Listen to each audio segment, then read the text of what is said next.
Mis padres me quitaron el dinero de mis primeros sueldos para invertir en el negocio familiar de mi tía. Pero cuando descubrí que lo usaron en tragos y viajes, les quité todo. Tiempo después vinieron suplicando por dinero. Les respondí que mi billetera solo era para la familia, y ellos solo eran basura. Nací y crecí en Texas, en un barrio donde las casas estaban pegadas, las ventanas siempre tenían persianas medio torcidas y los domingos olían a carne asada y a gasolina vieja. Mi familia era ese tipo de familia que se presenta como unidos pase lo que pase, pero que en realidad se unían nada más cuando había que exigir algo, cuando había que apretar a alguien hasta que cediera. Mi mamá repetía a cada rato que la sangre era sagrada, que la familia estaba primero, que afuera la gente es culera y te quiere joder, y lo decía con una seguridad que imponía. Mi papá, en cambio, tenía esa vibra de vendedor de humo que todo lo ve como oportunidad, así lo decía él, oportunidad, con la sonrisa ladeada y los ojos medio brillosos, como si el mundo le debiera un favor. La tía, supuestamente la emprendedora, era el póster de inspiración pegado en la sala, hablaban de su negocio de catering con una devoción que rozaba lo religioso. Como si ahí estuviera la puerta de salida hacia una vida sin preocupaciones ni cuentas vencidas. Conseguí mi primer trabajo serio en un restaurante de cadena, de esos que tienen paredes color ladrillo falso y música de fondo que nunca sabes si es country suave o pop para abuelas. Llegaba con mi uniforme todavía oliendo a suavizante barato, y me regresaba apestando a fritanga, a café recalentado y a trapo húmedo. Me daban turnos largos, entre semana por la tarde y fines de semana desde temprano, y yo le metía con ganas porque sentía que por fin estaba levantando algo que podía llamar mío. Aprendí a sonreír aunque me dolieran los pies, a leer a los clientes por el tono de voz, a no discutir con los que dejaban una miseria de propina y a agradecer en silencio cuando una mesa de camioneros me dejaba billetes doblados como si fueran talismanes. Cada vez que me tocaba contar propinas allá atrás, con las manos todavía húmedas, me daba un cosquilleo en el pecho. Era orgullo, pero también era miedo a que eso se acabara. Yo quería que durara. El primer cheque lo agarré con las dos manos como si fuera un animal chiquito, vivo, que podía escaparse. Lo miré largo rato en el estacionamiento, sentado en la cajuela de mi carrito viejo, y por un momento me imaginé comprándome unos tenis nuevos, o pagando un curso de algo. O metiendo ese dinero a una cuenta y no tocarlo jamás, dejarlo crecer como planta de sombra. Tenía planes, qué chingados, claro que tenía planes, a esa edad uno cree que con trabajo duro y 2 o 3 decisiones inteligentes ya la armó. Pero llegué a la casa y me recibieron con la charla. No hubo gritos ni regaños, nada de eso. Fue la charla, la de somos familia y todos ponemos de nuestra parte y la tía necesita un impulso porque ya viene la temporada fuerte. Mi mamá me dijo que yo era un buen hijo, que siempre había sido responsable, que no era como mis primos flojos. Mi papá remató con ese cuento de la oportunidad, que si sembramos ahora, cosechamos después. El lenguaje de la trampa siempre entra suavecito. Me pidieron el cheque como quien pide que le sostengas la puerta. Fue así de natural, así de cabrón. Me explicaron que no era regalarlo, que era una especie de inversión, una palabra que entonces me sonaba grande, seria, como de gente que lee documentos con letra chiquita. Según ellos, la tía estaba por cerrar un contrato con una iglesia que organizaba eventos grandes, que si compraba equipo bueno y hacía una campaña, ya no tendría que trabajar a deshoras ni vivir pidiendo favores. Yo me quedé callado, con ese miedo de defraudar, con la presión de ser el hijo que sí entiende cómo funciona la familia. Tragué saliva y dije que estaba bien, que lo hicieran, que yo confiaba. Ellos asintieron con cara solemne, como si acabáramos de firmar un pacto de sangre. Esa noche no pude dormir bien, me costaba desenredar la sensación de haber hecho lo correcto de la punzada de haber entregado algo que necesitaba. El segundo cheque lo pidieron antes de que yo lo cobrara. No fue petición, fue la continuidad natural del sacrificio. Mi mamá dijo que no basta con una sola semilla, que hacía falta abonar, palabras suyas, abonar, para que diera fruto. Mi papá se puso técnico de la vida y me habló de ciclos, de momentum, de no cortar el impulso. Yo asentí con la cabeza y dentro de mí se formó una rabia chiquita, un punto de fuego que todavía no sabía dónde acomodar. A mí nadie me había dicho que el orgullo de tu primer trabajo venía con letra chiquita y asteriscos. En el restaurante, mientras llenaba vasos con hielo y pedía perdón por demoras que no eran mías, yo pensaba en la palabra inversión y me imaginaba a mi dinero cambiando de manos, volviéndose platos, manteles, anuncios. Me obligaba a creerlo, porque si no lo creía, entonces solo me estaban usando, y yo no quería ser el pendejo de la historia. En la casa todo giraba alrededor del plan de la tía. Si ponías atención, te dabas cuenta de que el plan era más una idea que un mapa, pero nadie quería admitirlo. Decían que había cotizaciones, que había llamados pendientes, que el siguiente fin de semana iban a asistir a una feria de proveedores, que el lunes hablaban con alguien del salón de eventos del vecindario de al lado. A mí me enseñaban fotos de banquetes que no eran nuestros, imágenes de internet que mi papá pasaba como inspiración, y yo me hacía el ciego. Con esa edad uno cree que la gente que te crió no se va a aprovechar, que no todos son así, que tu familia es distinta. Lo repites hasta que te lo crees. Y claro, lo dices con amor, no por pendejo, o al menos eso quieres pensar. Poco a poco mi vida empezó a dividirse en dos. Tenía la del restaurante, donde yo sí mandaba sobre mi cuerpo y mi tiempo, donde mi esfuerzo se convertía en billetes arrugados que olían a salsa barbacoa, y tenía la de la casa, donde cada logro mío era automáticamente nuestro. Mi mamá hablaba de mí como si yo fuera una extensión de su plan a largo plazo, me presentaba ante las tías como el hijo ejemplar que estaba metido de lleno en el negocio familiar. Yo apretaba los dientes porque ni siquiera sabía cuáles eran los números del negocio, ni las fechas, ni los nombres de los supuestos clientes, nada. Yo solo era la gasolina que mantenía prendido un carro que nunca vi moverse. Y aún así, cuando mi mamá me abrazaba en la cocina y me decía que estaba orgullosa, yo me quedaba quieto, medio niño todavía, esperando que ese orgullo fuera de verdad. El barrio, mientras tanto, seguía con su rutina de perros ladrando por cualquier cosa y carritos de paletas que pasaban tocando una campanita cansada. A mí me tocaba cruzar medio pueblo para llegar a los turnos de la mañana y me animaba a pensar que pronto, si la inversión funcionaba, podría trabajar menos y estudiar algo. Me veía a mí mismo entrando a clases en un colegio comunitario, llegando con una mochila nueva, pagando mis libros sin tener que rogarle a nadie. Me colgaba de esa imagen en los días en que los clientes se ponían necios o los gerentes me hablaban con ese tonito de te puedo reemplazar cuando quiera. La esperanza te vuelve obediente, ese es el veneno. Hubo un momento, ya entrado el verano, en que me di cuenta de que había empezado a mentir. No con maldad, sino para sobrevivir a la incomodidad. Cuando algún compañero del restaurante me preguntaba si valía la pena invertir en familia, yo decía que sí, que estaba chingón, que la tía iba viento en popa y que pronto me devolverían lo mío. Daba detalles inventados, fechas que me sacaba de la manga, nombres de supuestos eventos. Lo decía en voz alta y escuchaba el eco dentro de mí, como si hablara en un cuarto vacío. Porque en el fondo no sabía nada, y cada que pedía un recibo, cada que pedía una actualización concreta, mi papá me soltaba el rollo de que hay que confiar el proceso y mi mamá me salía con que no seas desconfiado. Eso lastima. Qué ironía, yo no podía pedir una pinche fecha sin que me acusaran de falta de fe. Para colmo, el éxito ajeno se volvió un espejo incómodo. Un amigo del restaurante ahorró lo suyo y se compró un carro mejor. Otra compañera pagó una clase de enfermería y a los pocos meses consiguió un trabajo con horarios más humanos. Yo, en cambio, seguía dejando mis cheques en la mesa del comedor, como si fuera un altar y esperando que algo cambiara. Me dolía ver mis tenis gastándose, mi celular con la pantalla rota, mi ropa con manchas que no salían, y oír a mi mamá decir que ya casi, que en cualquier momento, que solo un empujoncito más. Ese empujoncito tenía mi nombre escrito, y yo lo daba, una y otra vez, porque la culpa es un anzuelo que te muerden en la infancia y te lo tragas entero. No quiero hacerme el santo ni la víctima perfecta. Claro que también me convenía la idea de que ellos supieran mejor, de que estuvieran al mando. Era más fácil culpar al destino que asumir que me estaban viendo la cara. Yo, que me creía más vivo que todos, estaba practicando el deporte nacional de mirar hacia otro lado.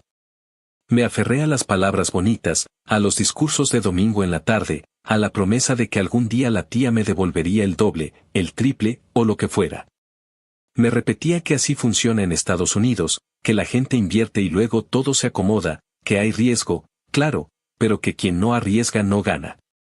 Mira qué bonito suena cuando lo dices rápido. Una chingadera cuando lo miras de frente. Hubo señales, obvio que las hubo. Un par de fines de semana mi papá desapareció y cuando volvió traía una sonrisa estirada y olor a fiesta que te pega en la nariz. Mi mamá enseñaba fotos en el celular donde se veía el mar y decía que eran ideas para eventos en playa, como si eso tuviera sentido cuando ni siquiera teníamos clientes confirmados. Yo, con tal de no pelear, con tal de no abrir esa puerta que ya se estaba reventando de tanta presión, me hice el menso. Les creí por inercia, por costumbre, por miedo. Y cada vez que el estómago me daba un jalón, me decía que a lo mejor era estrés del trabajo, que estaba exagerando, que ver problemas en todo es la forma más rápida de quedarse solo. Esta no es una historia de iluminación instantánea ni de un héroe que se despierta de la nada y corta con todo. Es la historia de cómo te van vaciando de a poquito, con palabras dulces y manos suaves, hasta que un día te tocas las bolsas y ya no traes nada. La venganza, si llega, no sale del coraje puro, sale del cansancio de verte al espejo y no reconocerte, de entender que te traicionaron no porque no te quieran, sino porque les es cómodo. Y cuando por fin aceptas eso, el mundo se te aclara con una crueldad que asusta. Yo llegué ahí poco después, cuando encontré las pruebas que me tiraron la venda de un jalón. Pero antes de contar esa parte, había que dejar claro cómo se construye la mentira, ladrillo a ladrillo, caricia a caricia, hasta que te sientas a cenar con el enemigo sin saberlo, y brindas, y sonríes, y le llamas familia. Actualización 1. Pasaron unos meses y el verano se desparramó por el barrio como esa ola pegajosa que te deja la camiseta húmeda aunque no hagas nada. En el restaurante empezaban a caer más mesas porque todo mundo quiere aire acondicionado y cerveza fría, y yo llegaba a casa con el cerebro frito. Con ese cansancio que no es solo del cuerpo sino de la cabeza de estar sonriendo a desconocidos todo el día. En una de esas noches, mi papá había dejado las llaves tiradas en la mesa del comedor junto a un fajo de recibos mal doblados, una costumbre suya desde siempre, como si el papel fuera basura que otro tiene que recoger. Iba a moverlos para poner mi plato cuando vi el primero, una cuenta de un bar de hotel con nombre en inglés que no conocía, tragos con nombres pendejos. Una nota de agradecimiento del bartender y una propina que me picó en el ojo como si me hubieran aventado sal. No era un restaurante común ni un bar del barrio, el papel tenía ese papelito grueso que usan los lugares que se sienten importantes. Me quedé mudo, con el recibo pegado a los dedos, y sentí la primera sacudida seria en el estómago, esa que no es intuición sino confirmación. Hice lo que hace cualquiera cuando ya sospecha, busqué más. La gaveta del comedor era un pequeño cementerio de pruebas.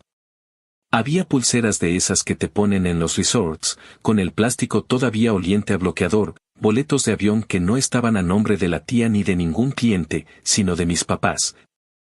Itinerarios impresos con letras grandes que decían salida en tal fecha y regreso en tal otra.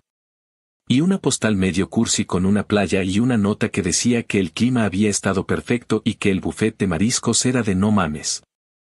Me ardieron las orejas cuando leí eso, porque justo ese fin de semana yo había pedido cubrir un turno extra para apoyar el negocio de la tía, palabras textuales de mi mamá. El mundo se me encogió a un pasillo de cocina, el metal sonaba más duro, el foco de la sala parecía más blanco, la casa olía a perfume barato y a traición vieja. No había ningún puto negocio, el negocio era yo. No dije nada esa noche. Me comí mi plato frente a la tele apagada y esperé a que mi papá saliera del baño para devolver la gaveta a su caos original. Me acosté con la cabeza llena de voces, mi mamá diciendo que la familia es primero, mi papá diciendo que hay que confiar el proceso, yo diciéndome a mí mismo que a lo mejor había una explicación lógica. Que tal vez habían ido por trabajo, que quizá el bar del hotel había sido una reunión con un cliente. Uno negocia con el autoengaño porque es menos doloroso que admitir que tu casa es una estafa. Dormía ratos, con el aire acondicionado escupiendo aire tibio, repasando cada detalle que antes había ignorado, las ausencias de fin de semana, las fotos borrosas en el celular de mi mamá con el mar de fondo, las bolsas de tienda con ropa que no era de oferta, el mal humor de mi papá regresando con olor a alcohol fino, no al vodka feo de las fiestas del barrio, sino a trago caro, ese que huele a madera y a risas que uno no conoce.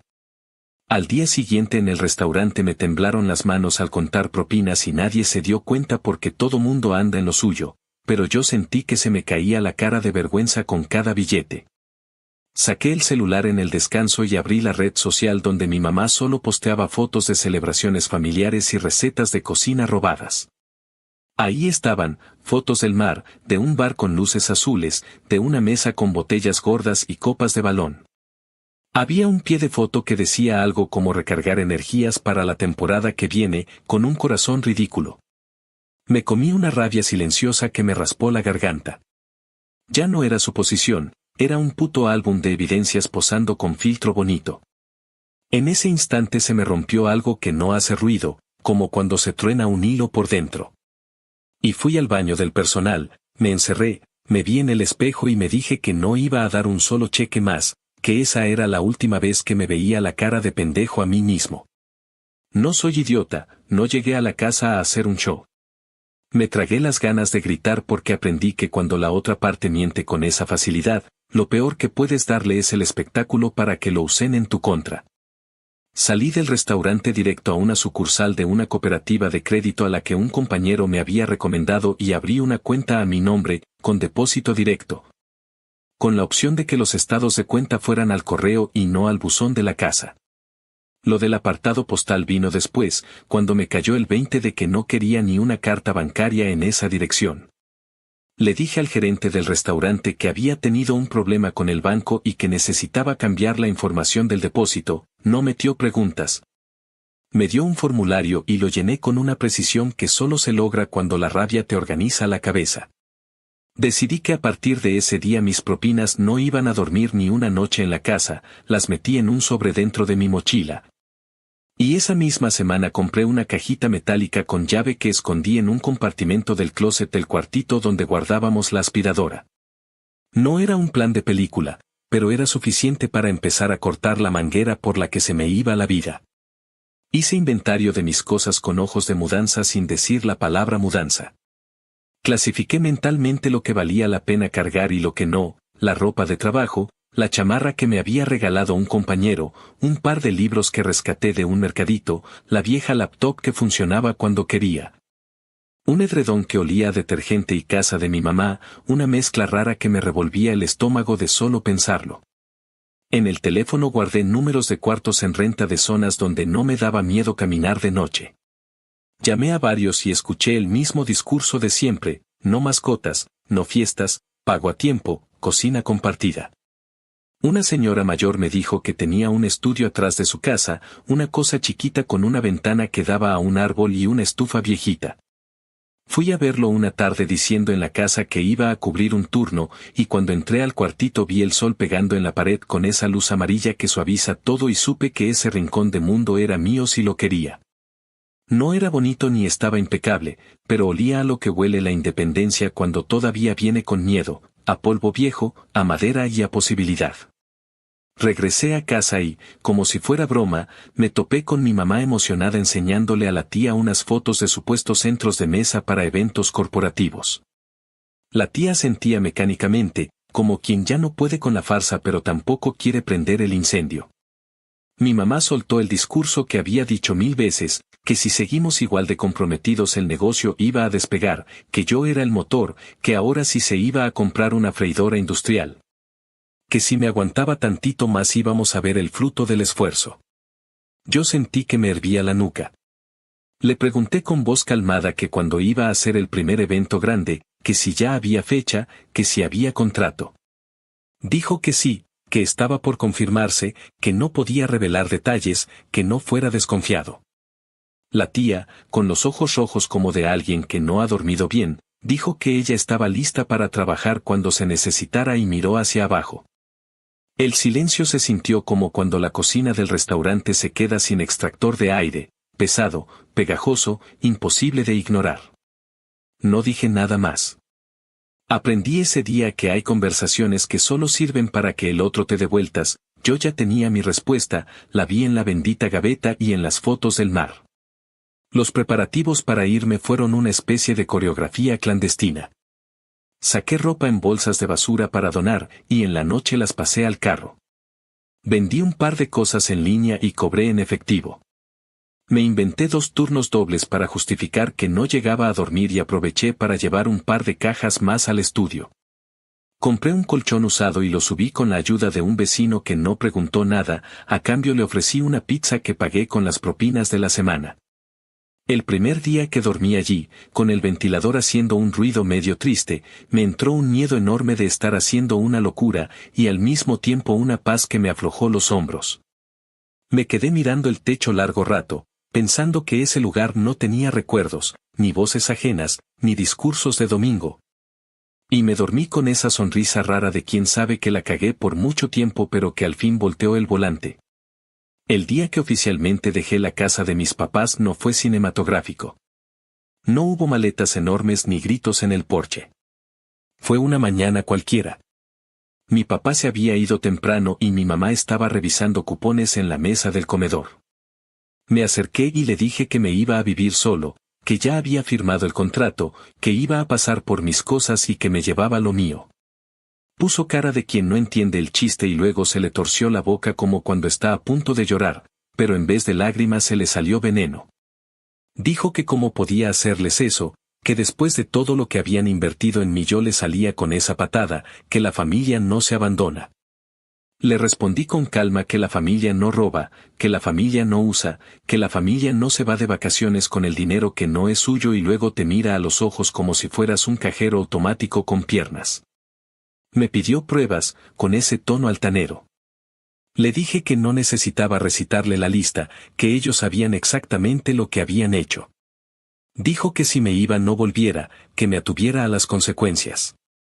Contesté que justo de eso se trataba, de atenerme a las consecuencias de dejar de ser el pendejo útil.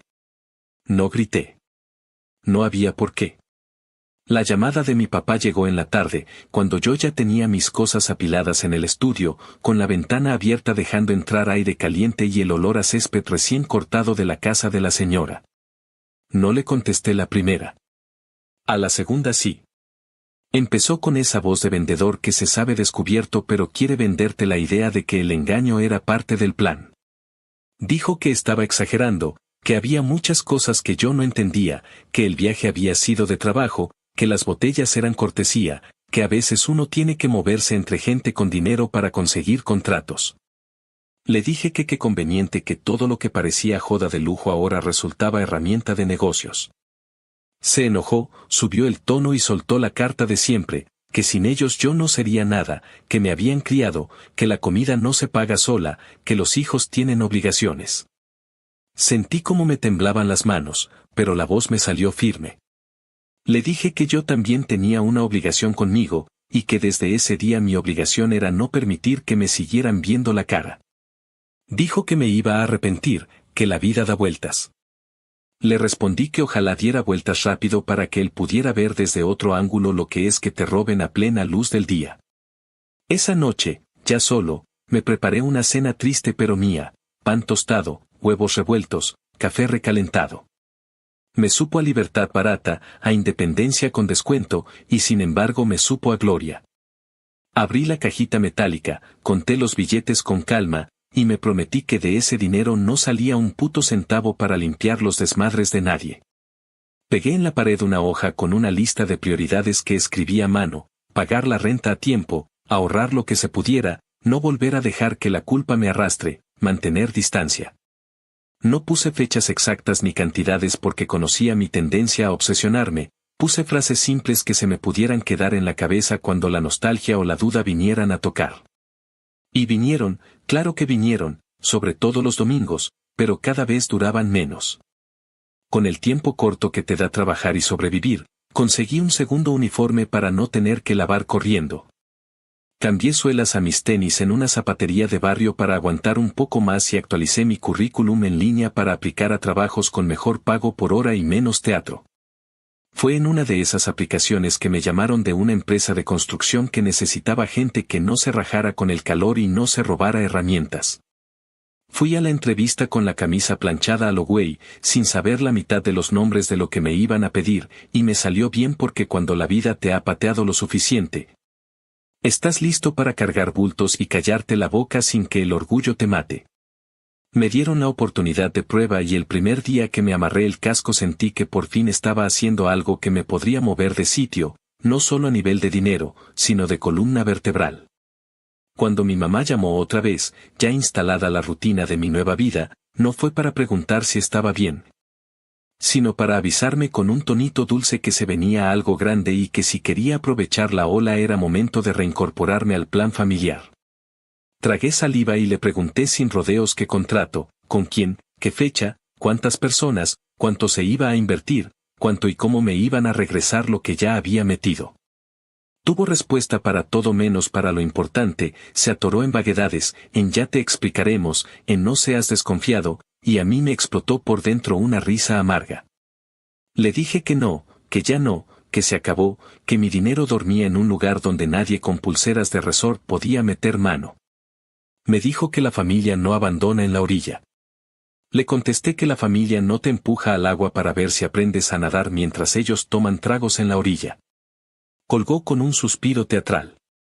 Yo me fui a trabajar y me subí a una escalera bajo el sol, y por primera vez en mucho tiempo no sentí culpa, solo cansancio honesto, del que al final del día se lava con agua y jabón.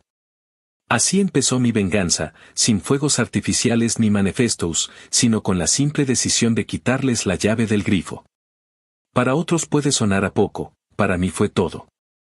Era recuperar la voz en mi propia vida, bajarles el volumen a sus discursos y subírselo a mis pasos, a mi propia pinche respiración. Y mientras ellos seguían posando en fotos con filtros y frases de supuesta abundancia, yo contaba mis billetes con calma en un estudio que olía a madera vieja y a dignidad recién desempacada.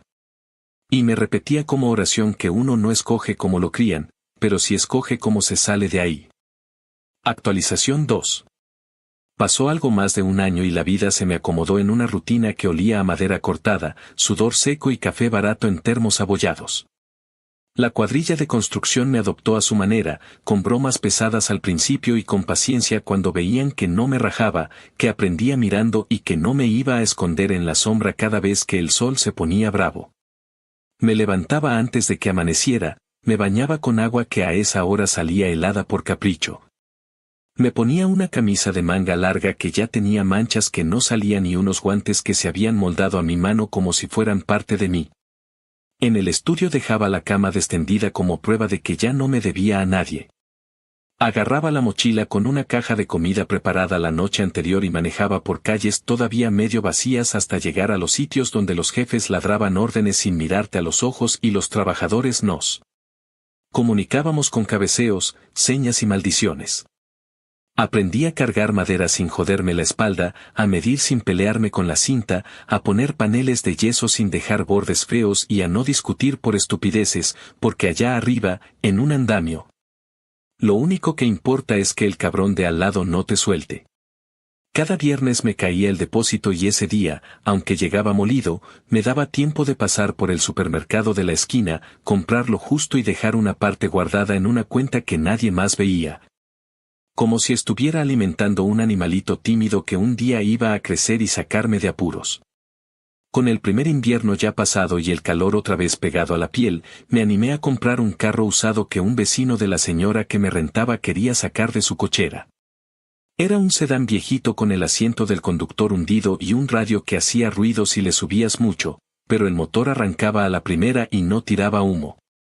Lo revisó un compa del trabajo que se entiende con los fierros y me dijo que, para lo que costaba, estaba decente. Pagué en efectivo lo que había juntado con mis propinas antiguas y mis horas extras nuevas, hicimos el papeleo básico y salí de ahí con un juego de llaves que sonaba a independencia. Contraté un seguro baratón llamando desde el estudio con el celular cargándose en una extensión que chispeaba, y programé los pagos para que se fueran solitos a inicio de mes. Porque me conozco y no quería tentaciones de gastar a lo menso. Esa misma semana fui a la tienda de llantas del barrio y conseguí 2 de uso que todavía tenían vida, y con eso dejé de manejar con el corazón en la boca. Manejar tardecito de vuelta a casa con la ventana medio abajo, la camisa pegada y el olor a aserrín todavía metido en la nariz, me dio una clase de paz que no había sentido nunca en la casa de mis papás. Mientras mi vida agarraba forma, el silencio con mi familia se volvió rutina. Ni llamadas, ni mensajes, ni indirectas en redes. Yo respiraba mejor así, pero la tranquilidad duró lo que tarda un rumor en cruzar una mesa de domingo. Un primo que siempre había sido barco me escribió un día desde un número que no tenía guardado, con ese tonito de quien se hace el mensajero inocente, para decirme que mi mamá andaba preocupada porque no sabía si yo estaba comiendo bien y que si le podía contestar a un número que me iba a mandar. Le dije que estaba comiendo, trabajando y durmiendo, y que si querían saber de mí podían respetar los límites que ya conocían. Al día siguiente, el teléfono sonó en media tarde cuando estaba en el descanso, sentado en una pila de madera con un sándwich envuelto en papel aluminio. La voz de mi mamá salió dulce, como cuando quiere venderte una idea envuelta en moño. Dijo que me extrañaban, que todos cometemos errores, que la familia es la familia, y que ahora sí necesitaban hablar de algo serio. Me olió a trampa desde la primera frase, pero no corté, me quedé callado para que soltara la carga. Y la soltó. El cuento fue que la casa estaba en riesgo, que el banco ya había mandado papeles, que las cosas se habían puesto difíciles porque el trabajo de mi papá no daba y que si yo quería demostrarlos que todavía tenía corazón, podía ayudar con unos pagos mientras se acomodaban. Lo dijo así, como si la palabra ayudar fuera una bendición y no una cuerda al cuello. Se me calentó la sangre pero hablé despacio, como quien explica a un niño por qué no puede tocar el fuego. Le pregunté cuánto, cómo, hasta cuándo, y lo único que tuve de vuelta fueron generalidades envueltas en culpa. Que cómo podía preguntar cifras cuando se trataba de la casa donde crecí, que qué clase de hijo mide con la regla del dinero, que ellos habían invertido en mí desde que nací. Yo apreté la mandíbula porque la parte de la inversión me tocó la fibra podrida, respiré hondo, miré el sándwich como si fuera a darme una señal. Y le dije que esa misma casa había visto pasar mis cheques por la mesa como si fueran de todos, y que parte de esa casa ya estaba pagada, según sus propias historias, con dinero que no era de ellos. Ella calló un segundo, y en ese micro silencio sentí que le había pegado justo donde les duele, en el espejo. Luego se recompuso y remató con un no seas rencoroso, hijo, no te conviene, tan condescendiente que me provocó risa. Mi papá entró a la llamada con esa energía de vendedor que arregla el mundo con una frase. Dijo que entendía mi enojo, que a cualquiera le cuesta superar las cosas, pero que era hora de ser hombres, palabras suyas, y dejar el pasado en el pasado para afrontar juntos el presente. Metió la palabra sacrificio en la oración como si fuera un condimento que arregla todos los guisos, y luego lanzó la bala envuelta en honradez, que si yo echaba la mano un par de meses. Prometía que me regresaba cada centavo cuando cerrara unos trabajos que tenía en puerta. Ahí ya no me pude aguantar. Le dije que esa puerta la tenían trabada con botellas de hotel y pulseras de playa, que yo no estaba para rescatar a nadie que me había hundido cuando podía respirar. Y que el discurso de la hombría y el sacrificio me lo guardara para quien no supiera contar. Se puso agresivo, que no le faltara al respeto, que yo no sabía lo que era mantener una casa, que la vida me iba a enseñar. Le respondí que la vida ya me había enseñado suficiente como para no entregar mi dinero a gente que miente con la boca llena.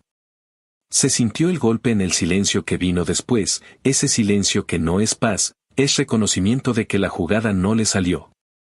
Colgué y me quedé viendo el aserrín flotando en un rayo de sol que se colaba por una rendija, como si fueran copos de nieve chiquitos que no se atreven a caer. Un compa se acercó a preguntarme si todo bien, y le dije que sí, que solo necesitaba terminar mi sándwich y volver a cargar tablas. Y eso hice, con esa mezcla de alivio y náusea que te deja decirle que no a alguien que te educó a decir que sí. En la tarde bloqueé los números, apagué las notificaciones de esa red donde mi mamá le pone frases cursis a fotos ajenas y me fui al estudio directo a lavar ropa, a cocinar arroz y pollo para varios días. A sentarme un rato frente a la ventana que daba a ese árbol flaco que parecía escucharlo todo. Saqué la cajita metálica, conté lo que había, revisé la aplicación del banco y me eché en la cama a mirar el techo mientras pensaba que mi venganza no iba a ser un acto grandilocuente. Que mi venganza iba a ser sostener mi vida a salvo de sus manos, construir algo que no pudieran gastar en tragos con nombres pendejos ni en viajes que luego llaman de trabajo. Los días siguientes fueron como caminar con una piedra menos en el zapato. Seguí dándole duro a la chamba, pero también me abrí un espacio en la noche para meterme a clases de carpintería en el colegio comunitario. No fui por un papel brillante ni por subir una foto con birrete, fui porque quería entender con calma lo que ya hacía con prisa bajo el sol, porque quería poner nombre a las cosas que mis manos ya sabían. El salón olía a madera vieja y a café recalentado, y la maestra era una mujer que hablaba claro y exigía sin humillar. Me sentí torpe al principio, pero conforme avanzaron las semanas empecé a disfrutar esa sensación de llegar con una libreta, de apuntar medidas con letra fea y de ver una tabla transformarse en algo útil. Esas noches, manejando de vuelta con la cabeza llena de ideas, me repetía que ese era el dinero mejor gastado de mi vida, y que a ese dinero nunca le iban a tocar ni una esquina por mucho chantaje que me aventaran. Un domingo, ya con el hábito de no revisar el celular en la mañana para no arruinarme el día, me visitó la culpa con su traje de misa. Me dijo al oído que qué tal si de verdad perdían la casa, que si un día me llamaban para decirme que estaban en la calle, que si de verdad yo era ese hijo que deja a sus papás en la lona. Me paré, me lavé la cara, me hice un café y me sostuve frente al espejo hasta que la cara ya no me pidió perdón. Me recordé la gaveta con recibos, las fotos de playa, el discurso de inversión y el descaro con que me pidieron otro cheque antes de que yo cobrara. No es que me convenciera de que yo era perfecto, me repetí que no iba a volver a financiar una mentira. Esa frase, así de simple y de áspera, se me volvió ancla. La pegué en la puerta del refri con un imán que me regaló un compañero y se quedó ahí, mirándome cada vez que abría para sacar agua. Los intentos por entrar de nuevo a mi vida no pararon de golpe. Empezaron a llegar mensajes a través de parientes que antes no tenían mi número, como si en alguna sobremesa hubieran pasado una libreta pidiendo teléfonos. Una prima que siempre fue buena gente me llamó desde el trabajo para decirme, con voz bajita, que mi mamá andaba diciendo que yo estaba en una etapa rebelde y que pronto se me iba a pasar, que no me preocupara por los chismes. Le agradecí y le pedí que no se metiera, no porque me cayera mal, sino porque no quería usarla de puente ni de escudo. A los pocos días, la tía, esa misma tía cuyo negocio había sido mi excusa para abrir la llave, me dejó un mensaje corto diciendo que si necesitaba algo, que ella estaba. La voz le temblaba, y no supe si era vergüenza, tristeza o cansancio. No le devolví la llamada de inmediato porque no quería mezclarla en el barro que mis papás habían pisoteado. Guardé ese tema en un cajón mental para cuando me sintiera más fuerte, y seguí con mi semana, con mis madrugadas, con la tarea de lijar y medir en el taller del colegio y con la sensación, todavía nueva, de que mi vida ya no era un terreno común. Cuando llegó la temporada de impuestos, esa espina que a muchos los hace rascarse la cabeza, yo fui con un señor que trabaja desde la sala de su casa y tiene diplomas modestos colgados en la pared. Le llevé mis papeles dentro de una carpeta deslavada, me senté en una silla que rechinaba y le expliqué que estaba por mi cuenta, que no quería sorpresas, que todo lo mío estaba limpio. Él tecleó sin hacer show, me hizo preguntas sencillas, me dijo cuánto iba a recibir de regreso y cuánto convenía apartar si el año venía mejor. Salí de ahí con una cantidad pequeña pero honesta, que usé para arreglar una fuga del fregadero del estudio y para pagar por adelantado un mes de renta. Esa noche dormí como cuando uno se siente adulto de golpe, con miedo, sí, pero con una calma rara que no viene de que todo esté perfecto, sino de que uno dejó de mentirse. Un par de semanas después, otra llamada. Esta vez reconocí la voz de mi mamá con el tono gastado, como si hubiera ensayado el libreto 1000 veces frente al espejo. Dijo que las cosas estaban peores, que el banco ya estaba encima, que mi papá estaba enfermo de los nervios, que si no los ayudaba iba a pasar algo que no tendría remedio. Me lo soltó así, con palabras gordas, buscando pegarme donde sabía que me dolía, que es esa parte de ti que todavía es niño y cree que si no corre a apagar el fuego la casa se quema con todos adentro. Le pedí que me enviara por escrito el número de cuenta, los papeles, las fechas, las pruebas de lo que decía. No era para pagar, era para ver hasta dónde llegaba el teatro. Al no tener respuesta concreta, me lanzó la carta final, que yo no estaba ahí cuando se me necesitaba, que la familia de verdad se ve cuando aprieta la vida. Me encabroné con una calma helada. Le dije que cuando la vida apretó a mí, decidieron irse a tomar y a la playa con mi dinero, que no olvidara ese detalle. Que para pedir de nuevo había que haber tenido vergüenza de lo anterior, y que yo no veía ni tantita. Colgó llorando y yo me quedé con el teléfono en la mano, sintiendo que mi corazón se había vuelto un ladrillo tibio que no iba a ceder por un berrinche, por muy dramático que fuera. La última jugada de ese periodo fue un mensaje de voz de mi papá, a medianoche, con la voz pastosa de quien está cansado o bebido. Dijo que él no quería pelear, que lo que pedía era un préstamo chiquito para salvar la situación, que en cuanto cerrara un par de cosas me lo regresaba, que cuando yo fuera papá iba a entender. No respondí. No porque sea cruel, sino porque ya había entendido que cada palabra mía alimentaba un molino que no muele, que nada más hace ruido y traga agua. Borré el mensaje, apagué el celular, me serví un vaso de agua y me acosté a oír el ventilador. Pensé en el chavo del restaurante que se compró su carro, en la compañera que ahora usa uniforme de clínica, en la gente que se atrevió a decir yo primero sin que el mundo se cayera. Y me dormí con esa certeza chiquita pero sólida de que, mientras ellos esperaban que regresara al corral con la cabeza agachada, yo estaba aprendiendo a caminar recto aunque me temblaran las piernas. Así se cerró ese tramo de mi historia, con ellos tocando todas las puertas equivocadas para forzarme a abrir la mía, y conmigo reforzando el cerrojo, no por venganza ciega, sino por instinto de supervivencia. Mi venganza, en esos meses, fue simple y contundente: no pagar sus cuentas, no limpiar sus desmadres, no hacerme cargo de la resaca de sus fiestas. Seguí levantándome antes del amanecer, volví a subir andamios con la misma camiseta sudada, regresé a mi estudio con el olor a madera pegado al pelo, y cada noche, antes de dormirme, me repetí que yo no estaba rechazando a la familia, estaba rechazando la basura que me querían vender como amor. Y con esa brújula en el pecho, sin discursos grandiosos y sin aplausos, me preparé para lo que venía, sin sospechar que todavía faltaba la pieza más amarga de ese rompecabezas. La verdad completa sobre la tía y su supuesto negocio, que me iba a encontrar de frente cuando menos lo esperaba. Actualización 3. Había pasado ya un par de años desde que me salí de la casa y los días se habían convertido en una mezcla de rutina dura y pequeños logros que, aunque nadie los aplaudiera, a mí me sabían a gloria. Mi trabajo en la construcción ya no era solo un modo de sobrevivir, con el tiempo aprendí los trucos del oficio, a mirar un espacio vacío y entender cómo se iba a transformar con cada golpe de martillo. A leer planos con torpeza al inicio y con cierta seguridad después.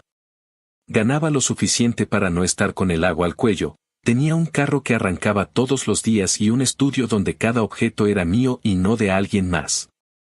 Esa vida, por muy sencilla que pareciera, me dio un aire de libertad que antes ni imaginaba. Sin embargo, la calma nunca dura tanto, y el pasado tiene esa manía de buscarte aunque lo bloquees en todas las formas posibles. Una tarde de viernes, cuando estaba cargando herramientas de vuelta al taller, sonó mi celular con un número que me hizo fruncir el ceño. Era la tía, la famosa dueña del supuesto negocio de catering en el que mis primeros sueldos habían sido enterrados. Al principio pensé en no contestar, en dejarlo sonar hasta que la llamada muriera, pero algo me picó por dentro. Tal vez curiosidad, tal vez la necesidad de escuchar de su boca lo que siempre había sospechado. Contesté con voz seca, preparado para un sermón o para un reclamo, pero lo que salió del otro lado fue un tono quebrado, como de alguien que lleva tiempo tragándose palabras que ya no aguantan más. Me dijo que necesitaba verme, que había cosas que no podía seguir callando, que no buscaba dinero ni favores, solo limpiar su conciencia. Dudé unos segundos, con la mandíbula apretada, y al final le dije que estaba libre el domingo y que nos viéramos en una cafetería de barrio, de esas que no tienen nada especial pero que sirven para hablar sin ruido de fondo. El domingo llegó caluroso, con ese aire pesado que se queda pegado en la ropa. La cafetería estaba medio vacía, con un par de señores leyendo el periódico y una mesera aburrida limpiando las mismas mesas una y otra vez. Cuando entré, vi a mi tía sentada en una esquina, con las manos juntas sobre la mesa y los ojos hundidos en ojeras profundas. No era la mujer sonriente de las fotos familiares, esa que siempre se vestía con colores vivos y hablaba con energía, ahora parecía más pequeña, como si la vida la hubiera encogido a base de golpes silenciosos. Me acerqué, nos saludamos con un abrazo incómodo y nos sentamos. Pedimos café y por un rato solo se escuchó el ruido de las cucharitas contra las tazas. Entonces, sin rodeos, soltó lo que me partió en dos. Ella nunca había visto ni $1 de ese dinero. Nunca hubo equipo nuevo, nunca hubo contrato con ninguna iglesia, nunca hubo feria de proveedores. Todo lo que yo había entregado se lo habían quedado mis papás para ellos, inventando la historia del negocio como fachada. Me lo dijo con la voz temblando, y yo sentí que el mundo se me encogía. Recordaba perfectamente a mi mamá hablando con pasión sobre la freidora industrial que iban a comprar, a mi papá mostrándome fotos de banquetes que juraba eran inspiración, y a la misma tía sentando en silencio durante esas conversaciones. Yo siempre pensé que ella estaba metida en la farsa, que había sido parte del plan para exprimir lo poco que tenía. Pero ahí estaba, con los ojos rojos, confesando que ella también había sido usada, que hasta le dolía que su nombre hubiera servido de excusa para que me vaciaran los bolsillos. Me contó que más de una vez trató de hablar con mi mamá, de aclarar las cosas, pero que cada intento terminaba en discusiones y culpas lanzadas como cuchillos. Me confesó que prefería callar porque no quería abrir más grietas en una familia que ya estaba hecha pedazos desde hacía tiempo. Y me pidió perdón, no por haber tomado el dinero, sino por haber guardado silencio mientras yo cargaba con la mentira. Me quedé mirando la taza de café, viendo el vapor levantarse, como si ahí pudiera encontrar una respuesta. Sentí rabia, una rabia más limpia que la que había tenido antes, porque ahora tenía nombre y rostro. No era un negocio fallido, no era un mal cálculo, era una mentira descarada y consciente. Me ardían las manos de ganas de reclamarles, de gritarles en la cara lo miserables que habían sido, pero al mismo tiempo me atravesaba la tristeza de saber que lo habían hecho usando a alguien que también había sufrido. Mi tía me dijo que ella tampoco tenía dinero, que vivía con lo justo, que no estaba buscándome para pedir nada, solo para que yo no siguiera creyendo que ella me había traicionado. Y en ese momento entendí que no era una estrategia ni un truco, era simplemente una mujer cansada tratando de rescatar lo poco de dignidad que le quedaba. Le agradecí entre dientes, porque aunque me dolía, prefería esa verdad amarga que seguir arrastrando una sospecha turbia. Le dije que yo ya había cortado lazos con mis papás, que no pensaba volver a darles ni un centavo, que si un día me buscaban con discursos de familia, iba a recordar esa charla en la cafetería como un recordatorio de que la sangre no limpia la basura. Ella asintió con los ojos brillosos, y por un momento nos quedamos en silencio, compartiendo esa mezcla de vergüenza y alivio que deja la verdad cuando llega tarde pero llega. Cuando salí de la cafetería, el sol me pegó en la cara y sentí que la ciudad era la misma de siempre, con carros pitando y gente cruzando la calle con bolsas de supermercado, pero dentro de mí todo había cambiado. Ya no había espacio para la duda ni para la nostalgia suave que a veces me visitaba los domingos. Ahora sabía con certeza que mis papás no solo me habían usado, sino que habían construido toda una farsa con la cara de alguien más. Caminé hasta el carro con los pasos pesados, me senté al volante y me quedé ahí unos minutos, respirando fuerte, como si necesitara sacar el veneno que se me había acumulado. Y en ese instante me prometí que si algún día volvían a aparecer pidiendo perdón o dinero, iba a responderles sin una gota de compasión, porque ya no quedaba nada que rescatar entre nosotros. Esa noche, en mi estudio, escribí en una libreta lo que había pasado, no como diario cursi sino como registro, para no olvidar los detalles. Escribí que mis primeros sueldos terminaron en botellas y viajes, que la tía había sido un escudo involuntario, que la mentira había sido planeada desde el inicio. Guardé esa libreta en la cajita metálica junto a mis ahorros, como si así blindara no solo el dinero sino también la memoria.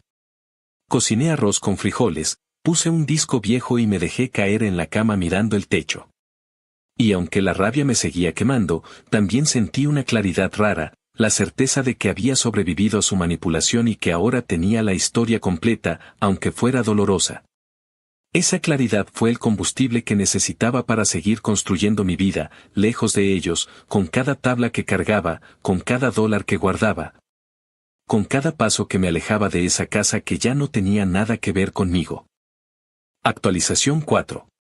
Pasaron unos cuantos años y mi vida se fue armando como una casa que uno levanta con paciencia, tabla por tabla, sin pedirle permiso a nadie. El trabajo dejó de ser solo sudar bajo el sol para volverse un oficio que me acomodaba en las manos, ya no era el chamaquito que cargaba paneles a lo bruto, era el tipo al que el capataz le pedía que midiera. Que diera opinión, que explicara cómo resolver un rincón difícil.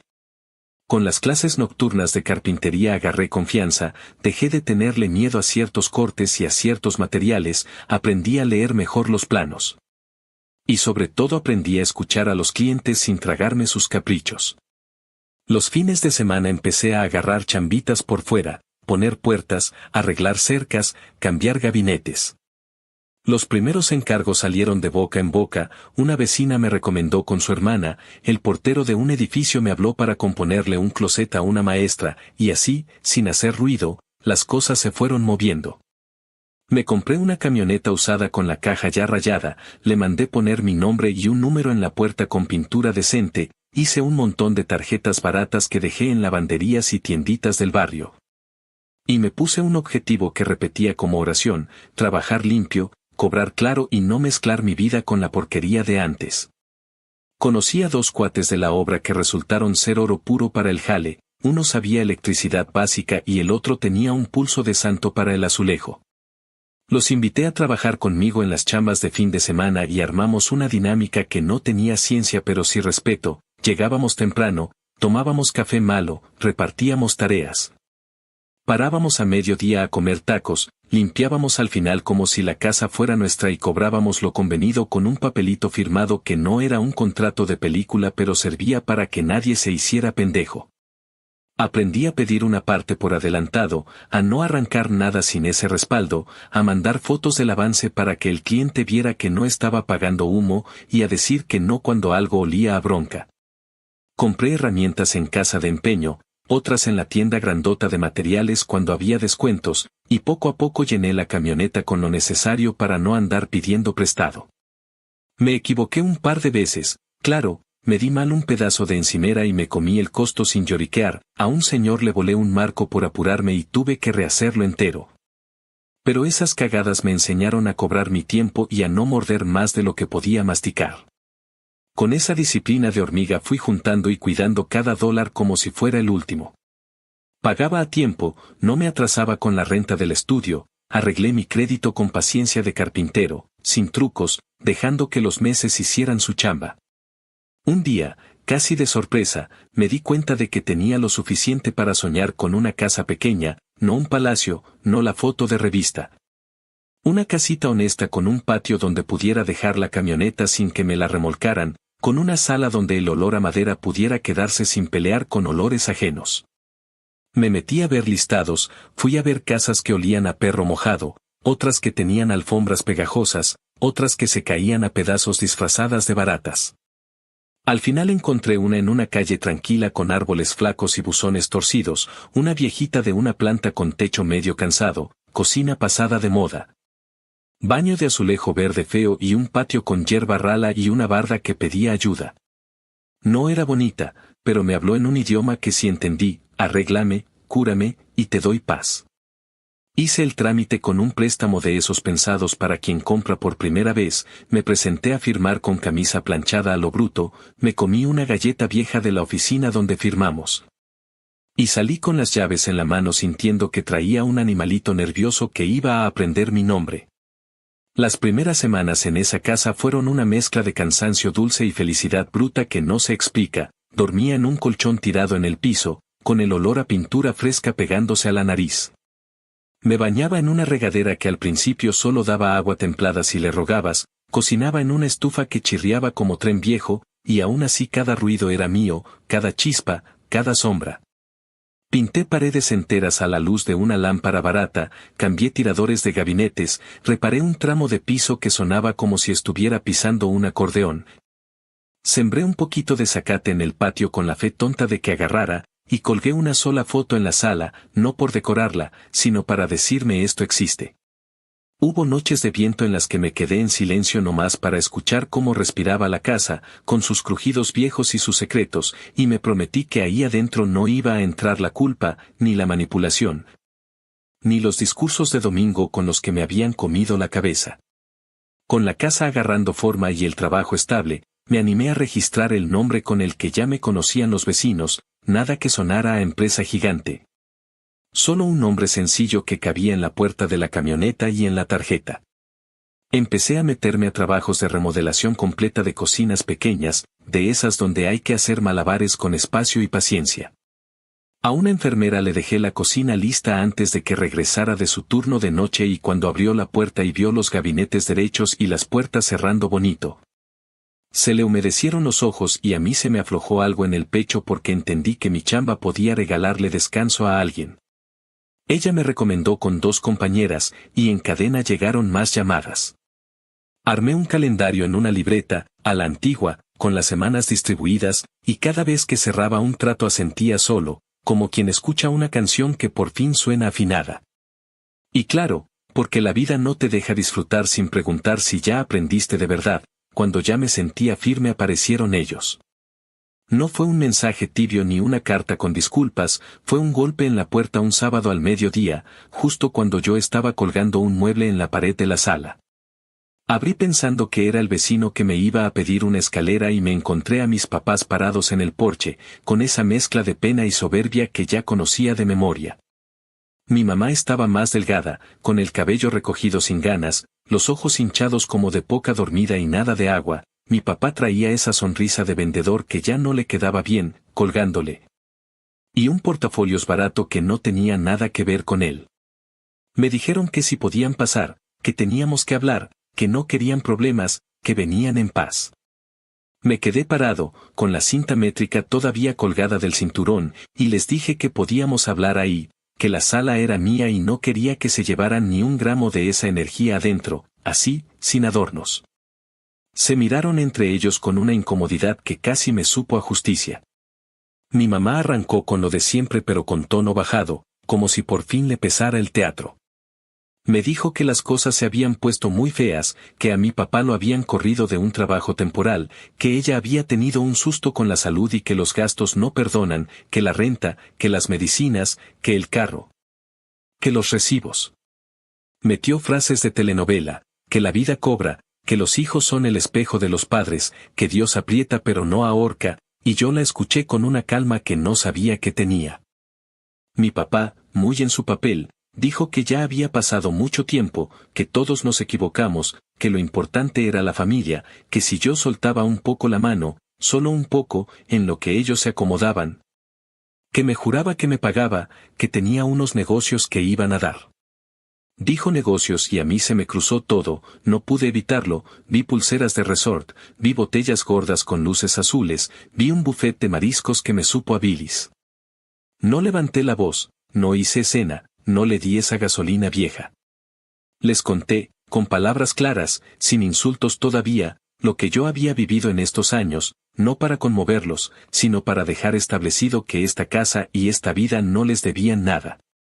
Les dije que mi dinero se había quedado conmigo desde que me fui, que ningún chantaje me había hecho aflojar, que cada gabinete derecho, cada azulejo bien puesto, cada pared pintada a pulso, estaba sostenida por la decisión de no volver a financiar sus tragos con nombres pendejos. Mi mamá intentó llorar, no sé si por culpa o por costumbre, y dijo con esa vocecita trillada que yo me había convertido en un desconocido, que donde estaba el hijo cariñoso que sabían criar. Ahí fue donde dejé caer la piedra que traía en la lengua desde hacía demasiado, le dije que ese hijo murió el día que mi primer cheque se convirtió en brazaletes de hotel. En fotos con el mar atrás y en mentiras con el nombre de mi tía. Le dije que yo no me había vuelto malo, me había vuelto consciente, y que eso para ellos era imperdonable porque ya no podían jugar conmigo. Entonces mi papá cambió la jugada, dejó la carita de pena y se puso en modo autoridad vieja. esa que le funcionaba cuando yo era morro. Me dijo que dejara de hacerme el mártir, que la familia siempre ha sido así, que todos agarran prestado de todos, que yo debía entender que los tiempos cambian, que si ahora yo estaba mejor, pues me tocaba regresar. Que así es la vida. Me reí, y lo hice con ganas, no por burla barata, sino por el asco de escuchar esa filosofía de parásito como si fuera sabiduría. Le dije que no y ahí salió, con el tono que merecía, la frase que había estado escribiendo sola en mi cabeza desde la cafetería con mi tía: mi billetera es para mi familia. Y ustedes hace mucho dejaron de serlo. Lo repetí despacio, para que se asentara, y rematé sin maquillar nada: ustedes son basura, y la basura no se guarda en casa, se saca. Sentí el aire espeso romperse entre nosotros, como si alguien hubiera jalado un plástico que nos cubría, y mis palabras quedaron flotando un segundo antes de clavarles la verdad. No voy a mentir, no fue fácil decirlo. En cuanto terminó de salir de mi boca, me temblaron los dedos, sentí un calor en la nuca, escuché a la voz del niño que fui pidiéndome que no fuera tan duro. Pero justo por esa voz, por ese niño al que le vendieron amor con intereses, lo dije. Mi mamá hizo un gesto como si le hubieran golpeado, mi papá apretó la quijada y por un momento pensé que iba a aventarme el portafolios a la cara, pero solo lo acomodó más fuerte contra el costado. Ella alcanzó a decir que lo nuestro ya no tenía arreglo, que cuando yo necesitara de ellos iba a saber lo que se siente dar la espalda. Le contesté que no me dieran ese gusto, que no los iba a necesitar, que justo por eso me rompí el lomo estos años, para no tener que tocarles la puerta ni siquiera por accidente. Mi papá lanzó un insulto al aire, sin mucha creatividad, y luego se quedaron parados como dos actores que se aprendieron el libreto equivocado. Les dije que se fueran de mi porche, que no regresaran sin una disculpa real y sin la intención de devolver cada centavo que robaron. Sabía que esa segunda parte no iba a pasar jamás, así que en realidad les estaba diciendo adiós. Se fueron despacio, sin mirar atrás, y yo cerré la puerta con el corazón latiéndome en las manos. Me apoyé un momento contra la madera, respiré hondo, y dejé que el silencio de la casa me envolviera como una sábana fresca. Luego me serví un vaso de agua, regresé a la sala, terminé de colgar el mueble que estaba colgando cuando tocaron. Y mientras apretaba los tornillos sonreí con esa media sonrisa de quien acaba de poner un ladrillo fundamental en su vida. No hubo fuegos artificiales ni música épica, solo el sonido de un taladro y un tipo sudando, pero ese tipo era libre. Esa noche dormí con las ventanas abiertas, escuchando grillos, con el cuerpo cansado y la cabeza liviana. A la mañana siguiente, cuando fui por café a la tienda de la esquina, me encontré a la tía. Iba con una bolsa de pan y una mirada que decía que ya sabía que habían pasado por mi casa. Me acerqué, nos abrazamos rápido, y me dijo bajito que lo sentía, que todo, que a veces la verdad llega no para arreglar, sino para ordenar donde se para cada quien. Le dije que no se preocupara, que si alguna vez necesitaba una repisa o un arreglo, que me llamara sin pena. Esa frase, tan simple, me recordó lo que había decidido la tarde anterior, que mi billetera sí era para mi familia, pero familia no era quien lo decía, era quien se comportaba.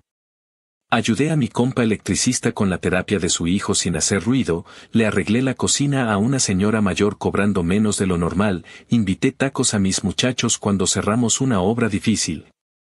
Y con esos actos chicos me fui limpiando por dentro, sacándome el veneno que me dejaron mis papás, como cuando lijas una tabla y la dejas lisa. No faltaron los intentos de volver a entrar con nuevas máscaras. Un primo me escribió que mi papá había dicho que yo estaba envenenado por malas compañías. Le contesté que las malas compañías eran las que se beben tu vida a sorbitos y luego piden refil.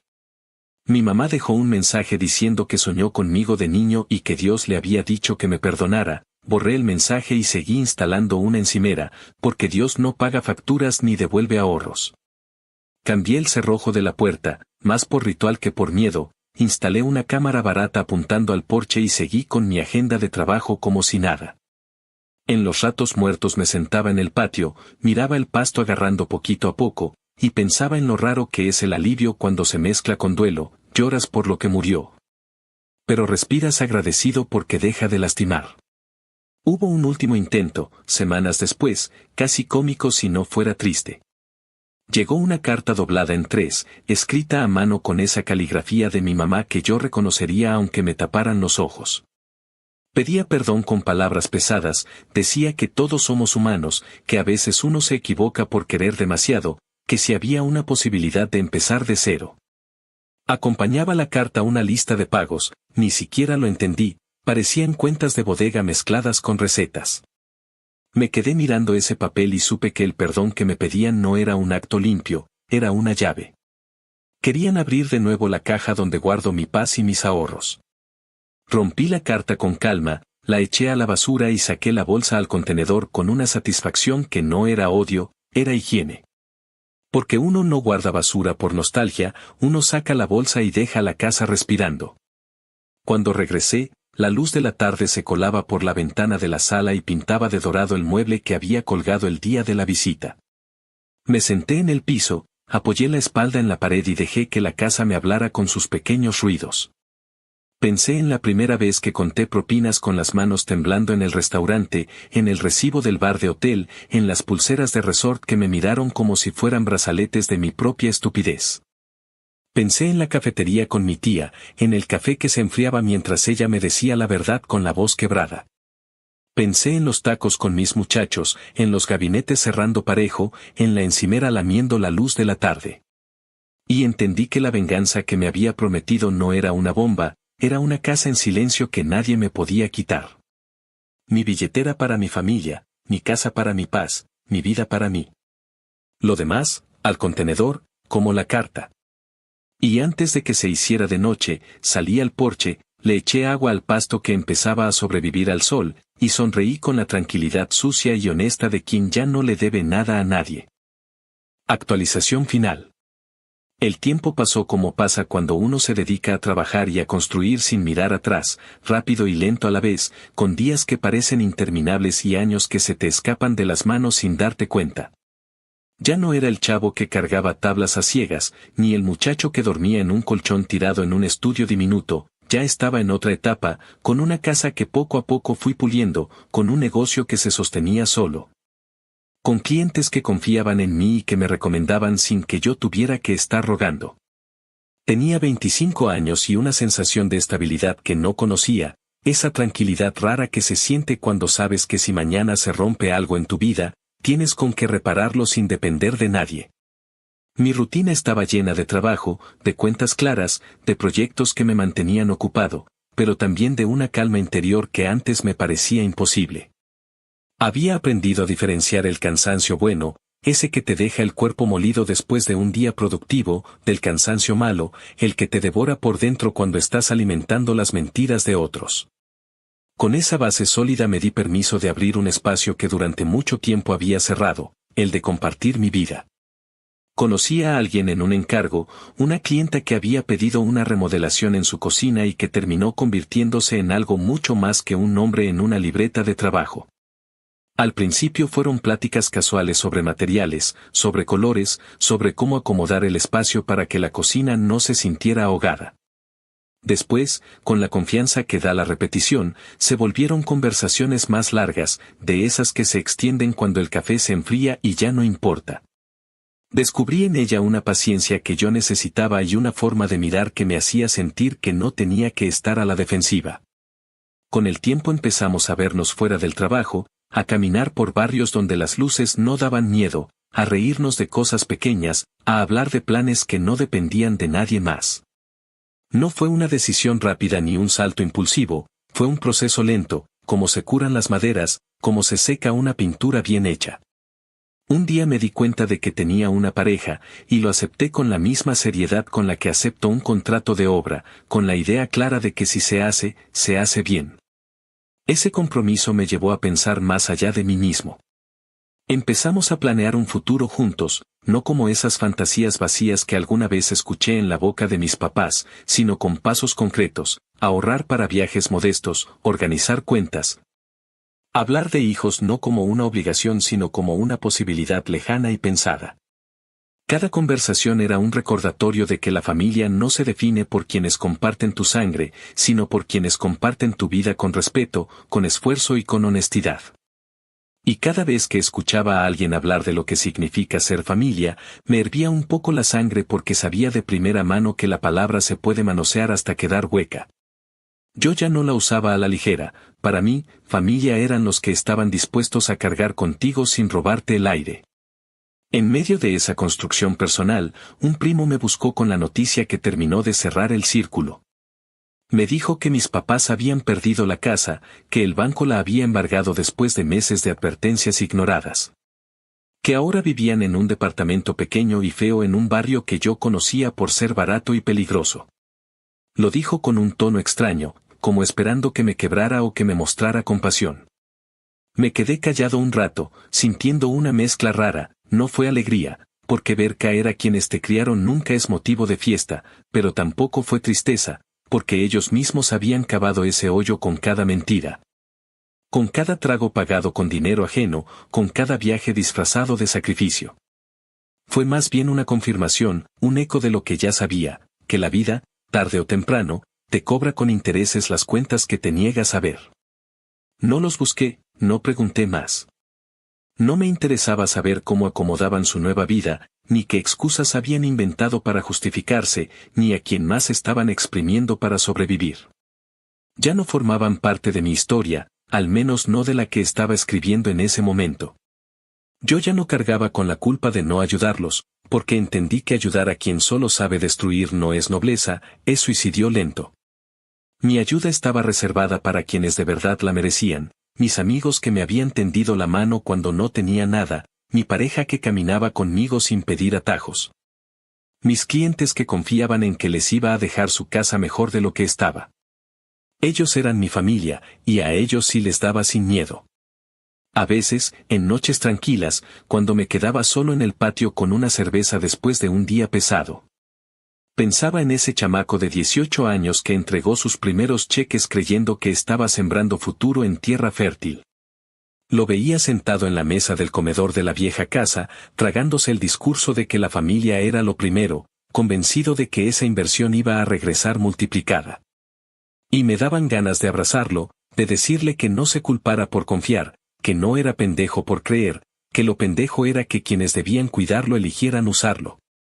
Pero también pensaba en lo mucho que ese dolor me había empujado a trabajar el doble, a cuidar cada dólar, a no repetir el mismo patrón de manipulación. Esa traición me forjó más duro que cualquier clase o que cualquier jefe gritón en la obra. La venganza que alguna vez imaginé como un ajuste de cuentas, como un grito en la cara o un escándalo en medio de la calle, terminó siendo algo más silencioso y más poderoso, vivir bien sin ellos. Construir un presente donde no caben, levantar una casa con mis propias manos y abrir la puerta solo a quien de verdad la merece. Mis papás quedaron fuera de ese mundo, y aunque a veces me llega un eco de su existencia en la voz de algún familiar, ese eco ya no me mueve nada.